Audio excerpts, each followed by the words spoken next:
At 9:42 a.m. on July 13, 1944, Sergeant Curtis Grubb Culin watched General Omar Bradley step out of a jeep near St. Lo, knowing the next 30 seconds would determine whether 3,000 American tanks could break through Normandy's bocage.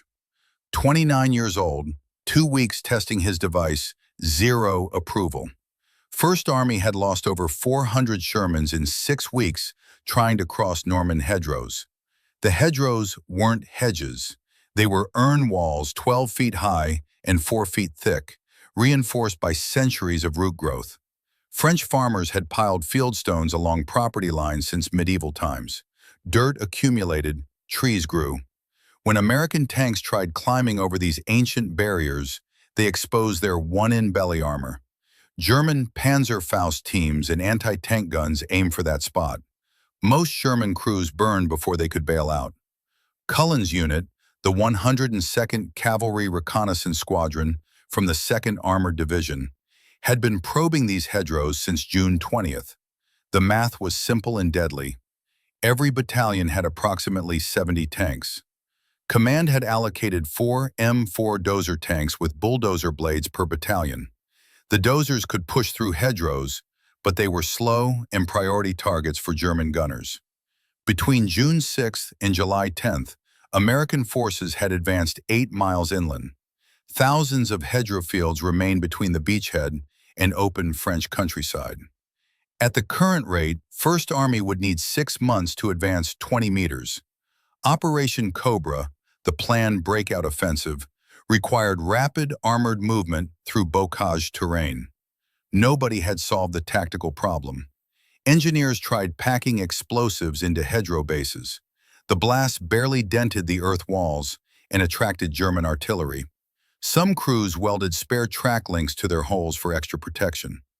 It helped against machine gun fire, but did nothing against Panzerford from 10 yards.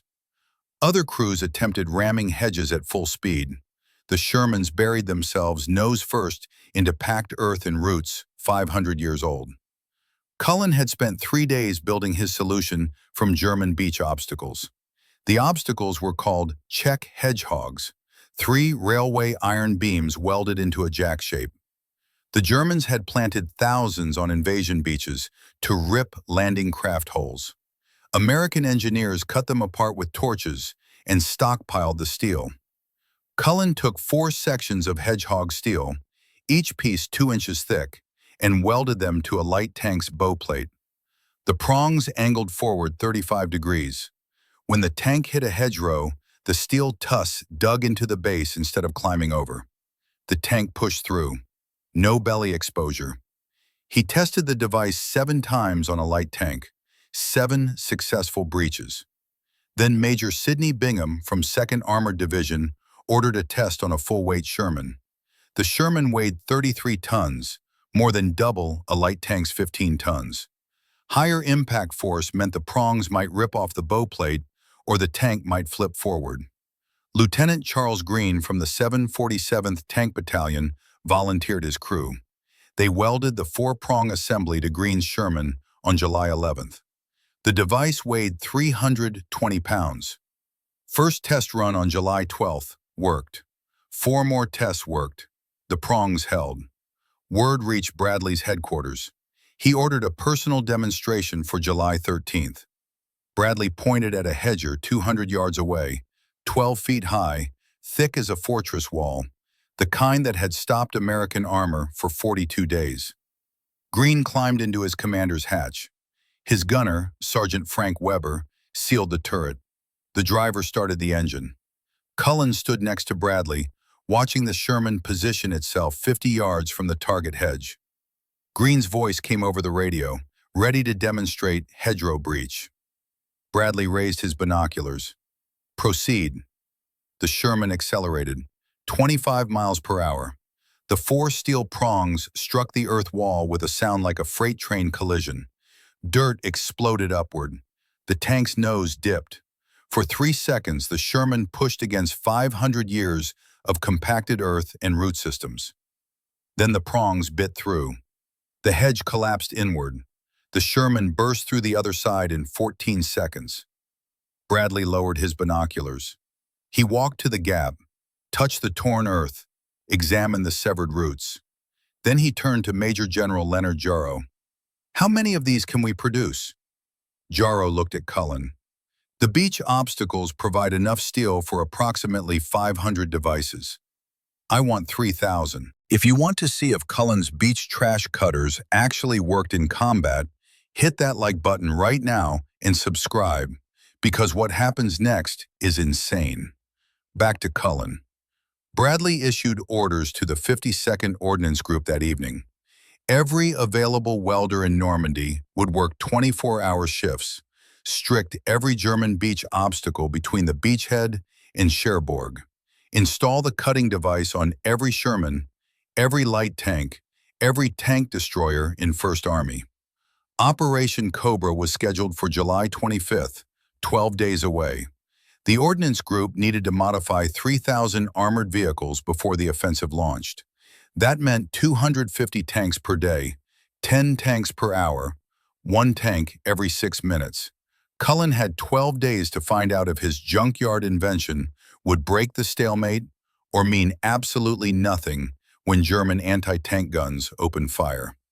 Captain James Dye from the 52nd Ordnance Group arrived at the production site near Columbia on July 14th with 30 welders and 6 cutting torch rigs. He laid out the assembly process on a field table.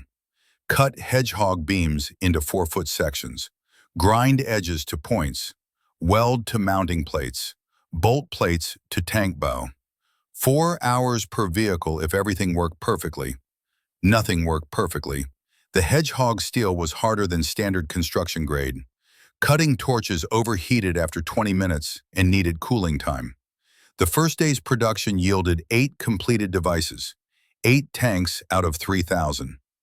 At that rate, the Ordnance Group would finish modifications sometime in October. Operation Cobra would launch without them.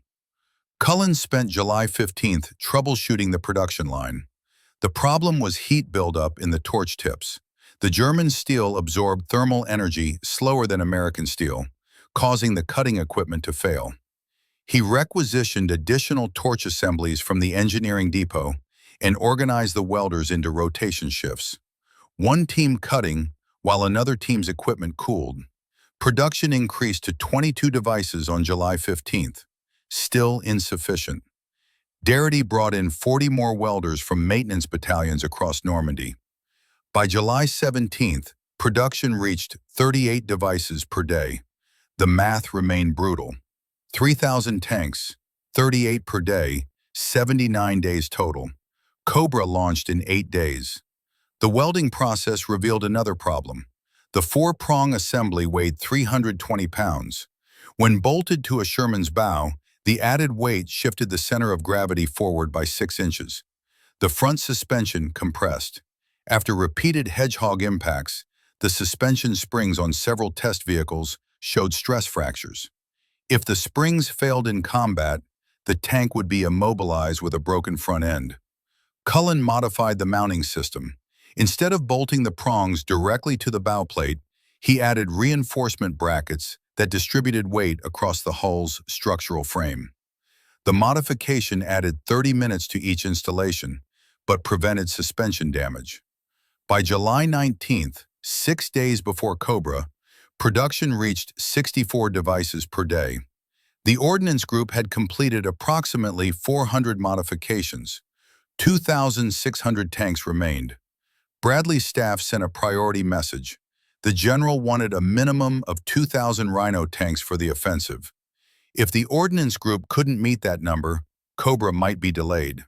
Delaying Cobra meant the Germans could reinforce their bocage defenses.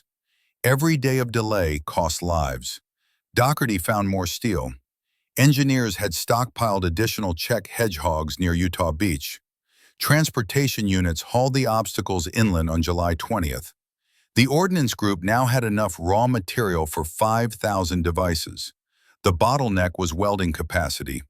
Culin contacted maintenance sections from units not scheduled for Cobra's first wave.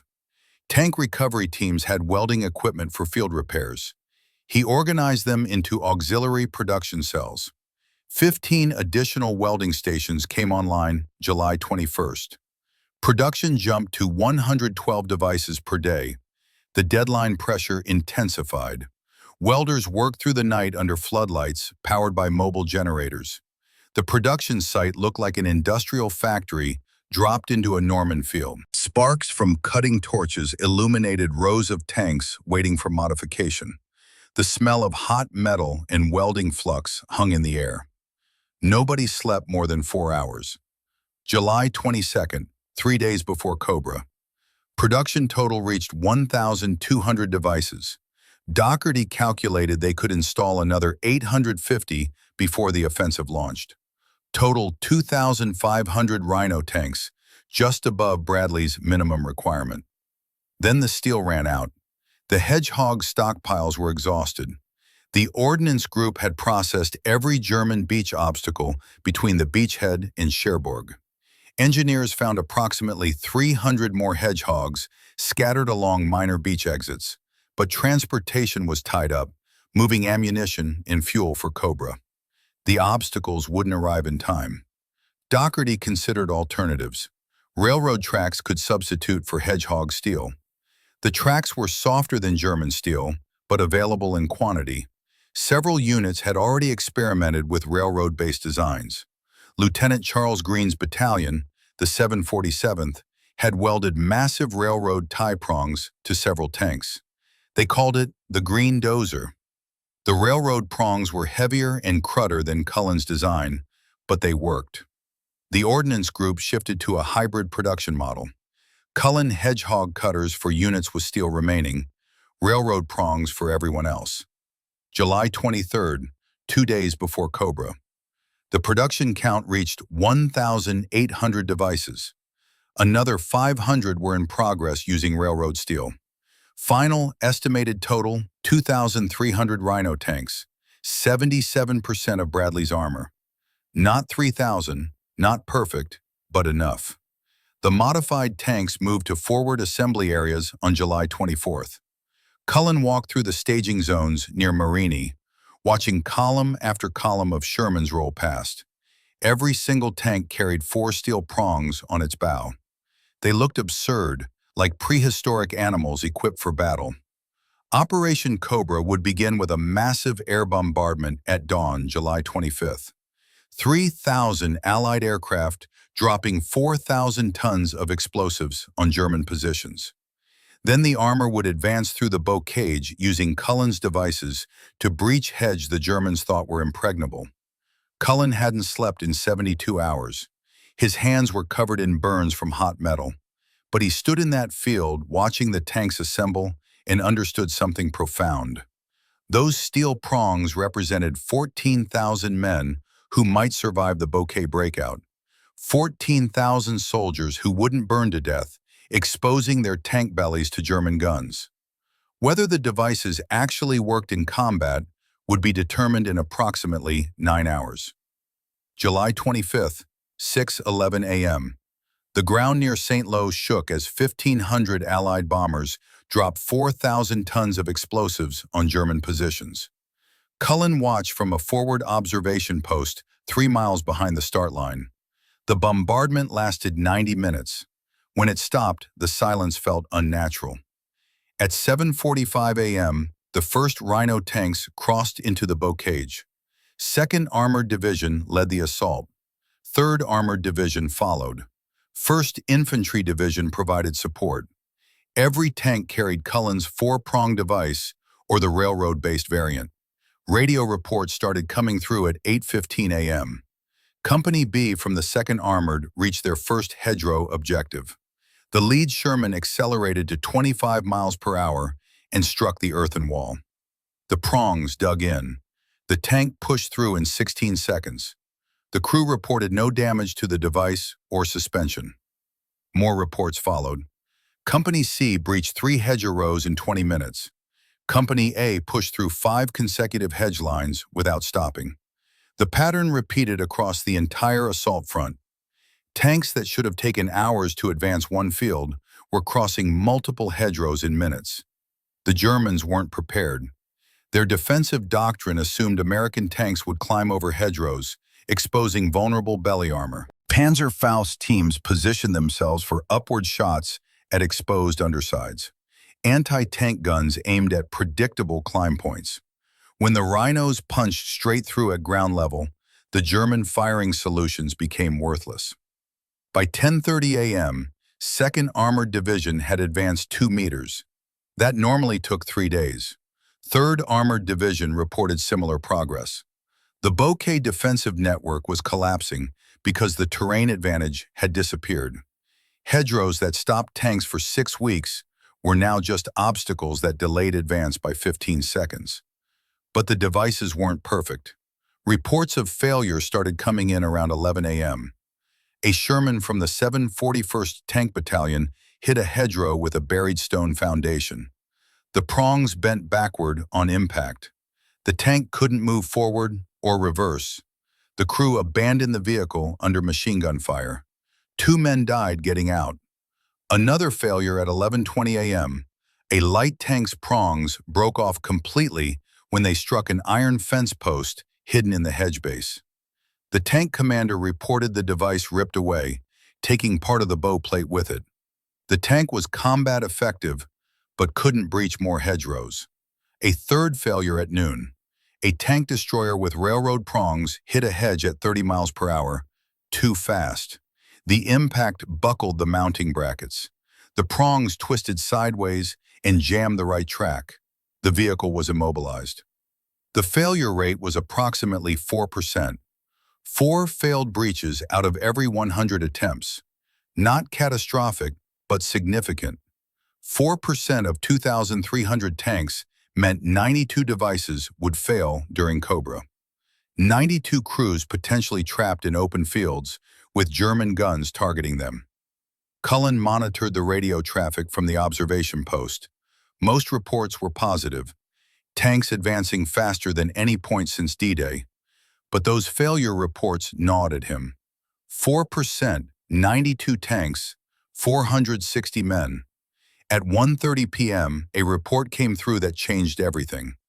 A battalion from 3rd Armored Division had reached the Marin Street Jill Road that was 4 miles inland.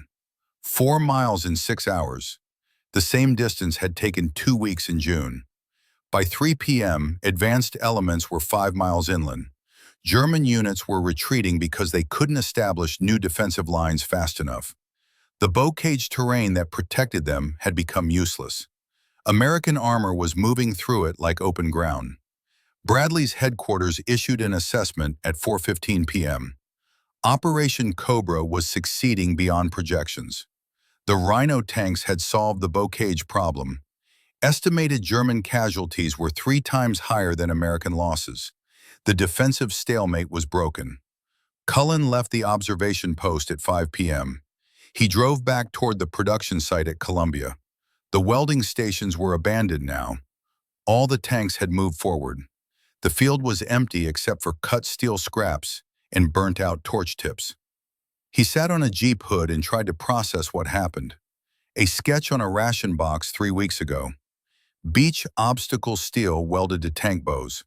And now the entire Normandy front was moving because tanks could punch through hedgerows instead of climbing over them. The failure rate bothered him. 4% meant the design wasn't perfect. Stone foundations, hidden fence posts, impact speeds, variables he hadn't tested. 92 crews paying the price for those gaps. But 2,200 devices worked.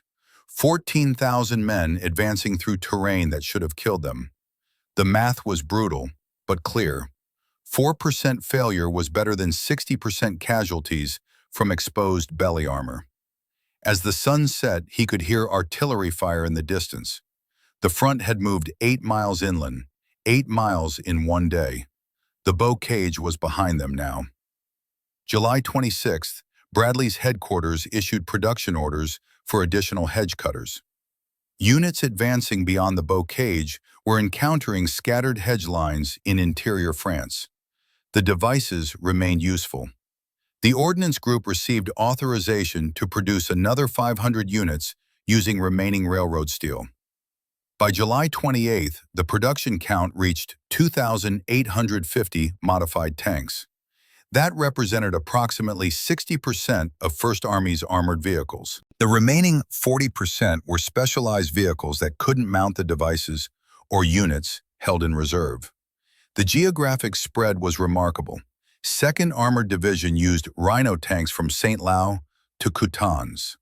3rd Armored Division employed them from Marin to Avache. 1st Infantry Division deployed them during the Mortain counterattack. 4th Armored Division received devices on July 30th and used them advancing toward Brittany. Different units adapted the basic design. The 747th Tank Battalion preferred heavy railroad prongs. The 2nd Armored Division standardized on Culin's lighter hedgehog steel version. Some tank destroyer units welded shorter 3-prong variants to preserve gun traverse. Light tank crews used 2-prong versions to reduce weight. Maintenance units developed field repair procedures. Bent prongs could be straightened with hydraulic jacks. Broken welds could be re-welded in 30 minutes. Completely destroyed devices could be replaced in 2 hours if spare prongs were available. The production site at Columbia became a repair depot, processing damaged devices and returning them to service. The tactical impact extended beyond hedgerow breaching. German units retreated faster because they couldn't establish defensive positions. Panzer divisions withdrew toward the Seine River. American armor advanced 40 meters in 8 days. The Files Pocket formed because German units couldn't escape the encirclement. Rhino tanks blocked retreat routes through bocage terrain. Intelligence reports from captured German officers revealed their perspective. They called the devices hedgerows, or iron tusks. Several prisoners stated they abandoned defensive positions when they realized American tanks could breach any hedgerow. One German company commander reported his anti-tank gun crew fled after watching 3 Shermans punch through hedges they considered impenetrable. By August 5th, the bocage campaign was effectively over. American forces had broken through into open French countryside. The hedgerow problem that stopped them for 6 weeks had been solved in 12 days. Bradley's staff calculated the Rhino devices accelerated the breakout by approximately 4 to 6 weeks. The statistical impact was significant. Between July 25th and August 10th, American tank casualties dropped 37% compared to June and early July. That represented approximately 300 tanks not destroyed and 1,500 crew members not killed or wounded. The 4% device failure rate was negligible compared to the casualty reduction. Not all units kept their devices. As tanks advanced beyond Normandy into regions without dense hedgerows, crews began removing the prongs. The 320-pound weight penalty affected fuel consumption and top speed on roads. By mid-August, approximately 40% of Rhino tanks had removed their cutters. Some units retained them. 4th Armored Division kept their devices through September, encountering occasional hedgerow terrain in eastern France. The 2nd Armored Division stored removed prongs on supply trucks in case they needed reinstallation. Several tank destroyer battalions kept lighter versions permanently mounted. The devices were still in use on September 2nd when American forces liberated Paris. A few Rhino tanks participated in the Liberation Parade, their steel prongs still visible on the bow plates.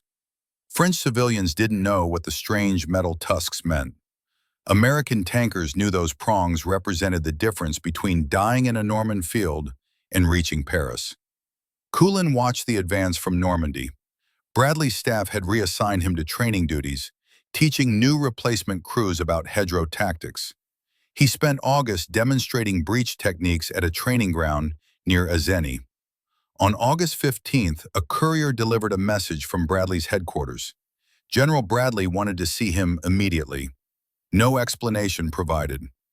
Culin drove to headquarters wondering if something had gone wrong. 4% failure rate, 92 trapped tanks. Maybe command wanted explanations. He arrived at 1700 hours and reported to Bradley's office. The general was waiting with several staff officers. Bradley held a folder with official letterhead visible. and Cullen realized this wasn't about failures. Bradley gestured to a chair. Cullen sat. The general opened the folder and slid a document across the desk. It was a recommendation for the Legion of Merit, signed by Bradley, co-signed by Major General Leonard J.R.O. "You're being awarded the Legion of Merit for exceptionally meritorious conduct," Bradley said. "Your hedgerow cutting device directly contributed to the success of Operation Cobra and saved an estimated 1,500 American lives." Cullen stared at the document. The Legion of Merit was the fourth highest military decoration. Officers received it for campaign-level contributions. Sergeants almost never qualified. "Sir, I just welded some steel to tanks." "You solved a tactical problem that stopped First Army for 6 weeks. Every tank commander from here to Paris knows your name. The device is officially designated the Cullen Hedge Cutting Device in Army records. You earned this." The ceremony took place on August 20th at a field near Saint-Lô. Bradley personally pinned the medal to Cullen's uniform. Approximately 200 officers and enlisted men attended. Several tank commanders whose crews used the devices were present. Lieutenant Charles Green from the 747th Tank Battalion was there. He'd breached 47 hedgerows during Cobra without losing a single crew member. The citation read at the ceremony credited Cullen with exceptional ingenuity and technical skill in developing a device that overcame formidable terrain obstacles and facilitated the Allied advance through Normandy. It mentioned the production of 2,850 devices and the estimated casualty reduction. News of the award reached other Allied armies. British tank units requested technical specifications for the device. The British Army's 21st Army Group produced approximately 300 similar designs, though they called them prongs instead of rhinos. Canadian armored divisions manufactured 200 devices using salvaged German steel from their own beach sectors. The Soviet Union received technical drawings through Lendley channels, but never adopted the design. Soviet tank doctrine emphasized overwhelming force rather than terrain adaptation. They solved bocage-type problems by concentrating artillery fire until obstacles ceased to exist. The Culin device appeared in training manuals by September.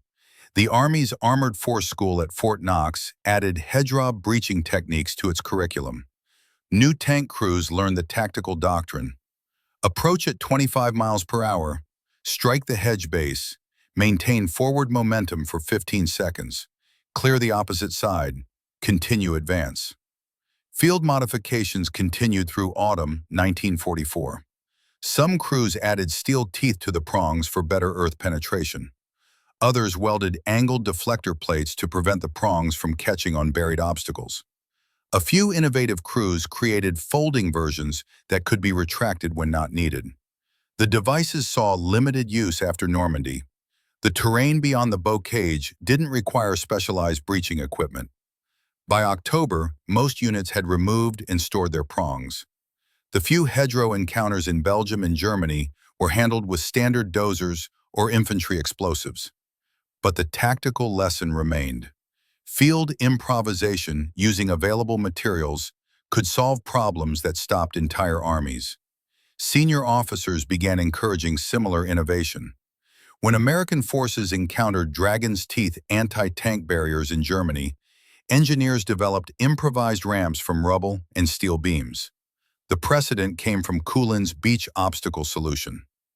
Culin returned to the 102nd Cavalry Reconnaissance Squadron on August 25th. His unit was advancing through northern France toward Belgium. He resumed duties as a cavalry sergeant. No special treatment, no headquarters assignment, just regular reconnaissance work. He participated in combat operations through September and October. His unit crossed into Germany in November. The war continued. The Rhino tanks were largely forgotten by then. New problems required new solutions. The bocage was 600 meters behind the front lines. The 102nd Cavalry reached the Elbe River in April 1945. Germany surrendered on May 8th. Culin had served 3 years in combat. He was 30 years old. The war was over. He returned to the United States in June 1945 and received his discharge papers. The Legion of Merit was listed in his service record. So was his role in developing the hedgerow cutter. But civilian life didn't care about wartime innovations. He needed a job. What happened to Culin after he returned home would determine whether his contribution disappeared into history or became something remembered. Culin returned to Cranford, New Jersey in July 1945. He married Bernice Enright in September. They moved to New York City, where he found work with Schenley Industries, a spirits company. The job had nothing to do with tanks or military engineering, just regular employment for a man trying to rebuild civilian life. The hedgerow cutter story followed him. Local newspapers ran articles about the Cranford sergeant who invented the device that broke the Normandy stalemate. The Cranford Citizen and Chronicle published a feature on September 7, 1944, while Culin was still in France. The article described how he showed his plans to his captains and how General Bradley called it revolutionary, but national recognition was limited. The war continued through 1945. Other innovations and battles dominated news coverage: the atomic bomb, victory in Europe, victory in Japan. A tank modification from July 1944 became historical footnote material. General Bradley changed that. He published his memoirs, A Soldier Story, in 1951. The book included detailed descriptions of the bocage problem and Cullin's solution. Bradley wrote that the device was so absurdly simple that it had baffled an army for more than 5 weeks.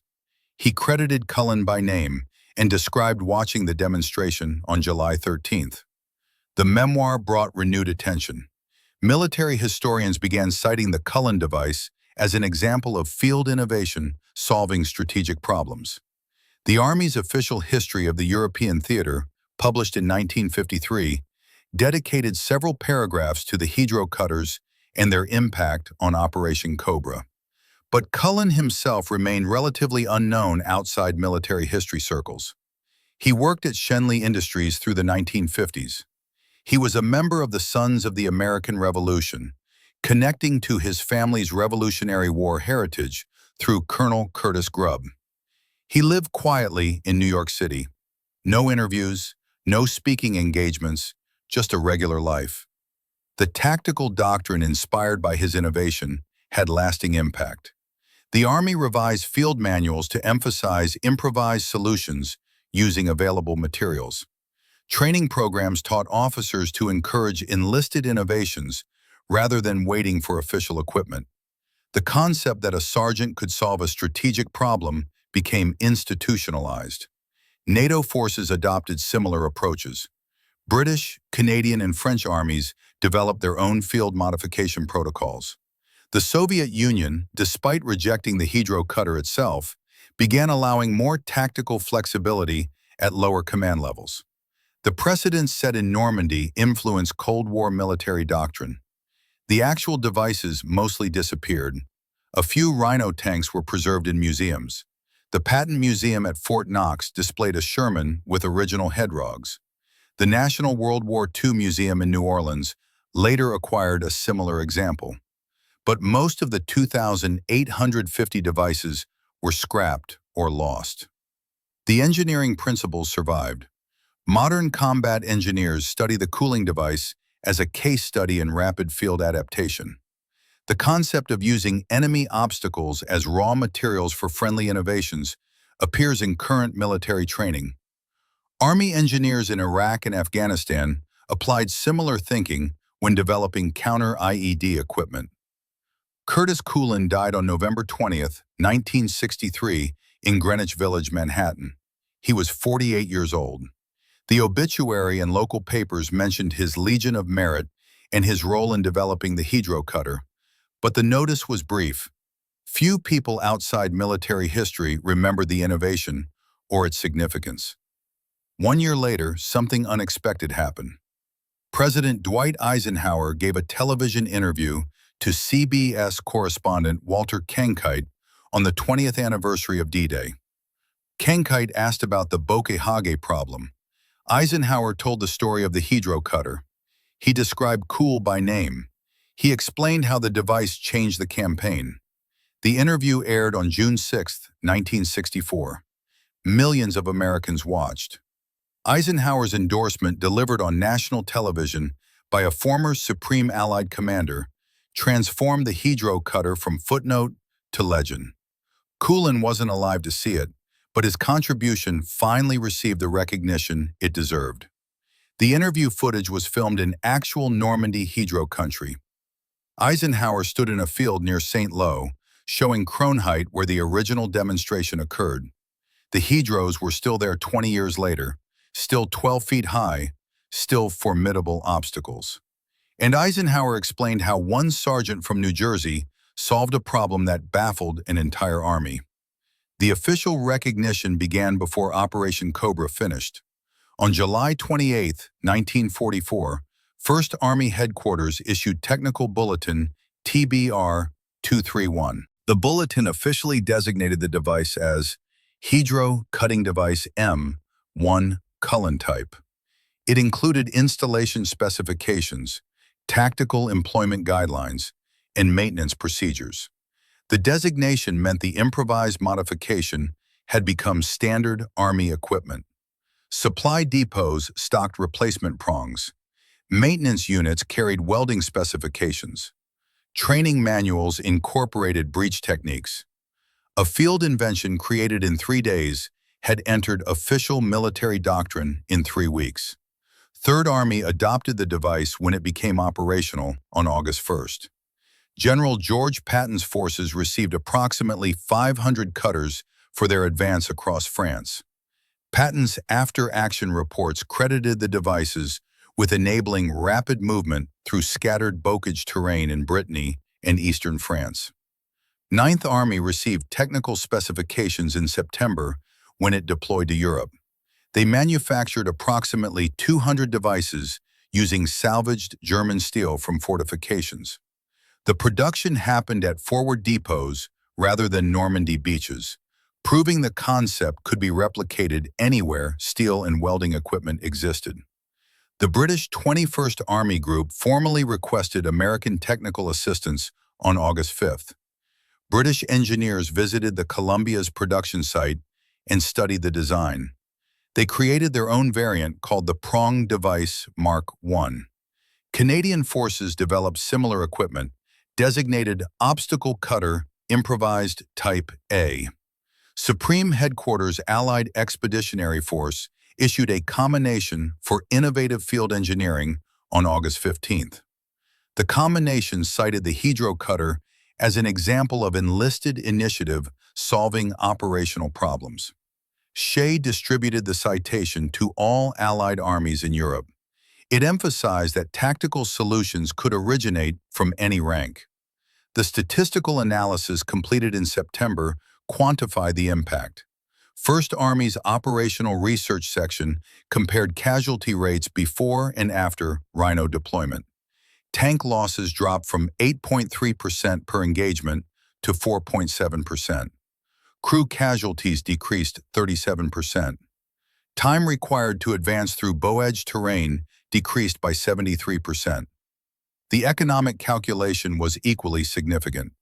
Each destroyed Sherman cost approximately $63,000 in 1944 currency. Each hedgerow cutter cost approximately $40 in scrap steel and 12 man-hours of labor. The devices saved an estimated 300 tanks during Cobra. That represented $18.9 million in preserved equipment, not counting the value of trained crews. The Armored Force Board at Fort Knox reviewed the device in October 1944. Their report recommended incorporating hedgerow breach training into basic tank crew qualification. The recommendation was implemented in November. Every American tank crew trained after that date learned Culin's techniques. Field Manual FM-1733, the Armored Battalion, received an update in December 1944. The update included a full chapter on obstacle breaching using improvised cutting devices. Diagrams showed proper prong installation. Tactical sections explained breach procedures. Maintenance sections covered field repairs. The doctrine spread beyond armored forces. Combat engineer training incorporated the concept of using enemy obstacles as raw materials. Infantry officers learned to identify suitable breach points for supporting armor. Artillery forward observers studied how to coordinate fires during hedgerow breaching operations. The long-term effect extended into Cold War doctrine. NATO forces developing plans for potential combat in Central Europe studied the bocage campaign extensively. Warsaw Pact defensive doctrine anticipated NATO forces using similar, improvised breaching equipment. Soviet military publications from the 1950s referenced the Culin device as an example of capitalist military flexibility. The U.S. Army's Combat Studies Institute used the hedgerow cutter as a teaching case from 1953 onward. Officer candidates at West Point analyzed the decision-making process that led to the device's adoption. Enlisted leadership courses taught that tactical problems could be solved at any rank with proper initiative. By 1960, the hedgerow cutter appeared in 16 different military training curricula across NATO armies. The total number of soldiers who studied the innovation exceeded 50,000. The concept that one sergeant's sketch could change a campaign became institutionalized military knowledge. But Curtis Culin never taught those classes, never gave those lectures, never saw the doctrine manuals that bore his name. He worked at Shenley Industries, lived quietly in New York, and died in 1963, 18 months before Eisenhower's television interview made him a household name. The question became whether his contribution would be remembered beyond military circles or fade into the obscurity that claims most wartime innovations. The modern legacy of Curtis Culin's invention exists in three places: museum exhibits, military doctrine, and the memories of veterans who survived because of 4 steel prongs welded to tank bows. The Patton Museum at Fort Knox, Kentucky, displays an M4 Sherman with original Culin-type hedgerow cutters. The placard explains the bocage problem and how a sergeant from New Jersey solved it with German beach obstacle steel. Approximately 30,000 visitors see the exhibit annually. The National World War II Museum in New Orleans acquired a similar Sherman in 2007. Their exhibit includes photographs of the production line at Columbia and copies of Bradley's original orders for mass production. Interactive displays let visitors understand the engineering principles behind the prongs. The Musée du Débarquement in Normandy has a small section dedicated to American field innovations. They display actual hedgerow cutter prongs recovered from abandoned tanks near St. Lo. French visitors often don't recognize their significance. American veterans do. But the most important legacy isn't in museums, it's in doctrine. Every modern military force teaches the principle Culin demonstrated. Strategic problems can be solved with available materials, tactical initiative, and 15 seconds of courage. That lesson influenced equipment development, training protocols, and command philosophy for 80 years. The hedgerow cutter principle appeared in Iraq when soldiers welded scrap metal to Humvees for improvised armor protection. It appeared in Afghanistan when engineers modified mine-resistant vehicles using field-fabricated parts. It appears whenever soldiers face unexpected tactical problems and create solutions without waiting for official equipment. Curtis Culin's grave is in New Jersey. The headstone mentions his military service and his Legion of Merit. It doesn't mention the hedgerow cutter. Most people walking through that cemetery don't know who he was or what he did. But 1,500 men came home from Normandy because of his invention. Those men had children. Those children had children. The number of people alive today because Curtis Culin welded beach trash to a tank in July 1944 is incalculable. Thousands, maybe tens of thousands. He never knew that. He died thinking his contribution was a footnote. He worked a regular job, lived a quiet life, never sought recognition, never wrote memoirs, never gave interviews. Just a sergeant from Cranford who saw a problem and fixed it. The last surviving member of the 102nd Cavalry Reconnaissance Squadron died in 2019. His obituary mentions serving alongside Curtis Culin. The veteran remembered watching the first hedgerow breach. He said it was the moment he knew they'd survived Normandy. That's the real legacy. Not the medals, not the museum displays, not the doctrine manuals. The legacy is measured in lives. 1,500 men who didn't burn to death in Sherman tanks. 1,500 families who got their sons and husbands and fathers back. And it started with a sergeant staring at scrap steel on a Norman beach, imagining what those German obstacles could become if you welded them to American tanks. If this story moved you the way it moved us, do me a favor, hit that like button. Every single like tells YouTube to show this story to more people. Hit subscribe and turn on notifications. We're rescuing forgotten stories from dusty archives every week. Stories about sergeants and mechanics and ordinary soldiers who saved lives with scrap steel and courage and 15 seconds of genius. Real people, real heroism. Drop a comment right now and tell us where you're watching from. Are you watching from Texas, Germany, Australia, Japan? Our community stretches across the entire world. You're not just a viewer, you're part of keeping these memories alive. Tell us your location. Tell us if someone in your family served. Just let us know you're here. Thank you for watching, and thank you for making sure Curtis Culin doesn't disappear into silence. These men deserve to be remembered, and you're helping make that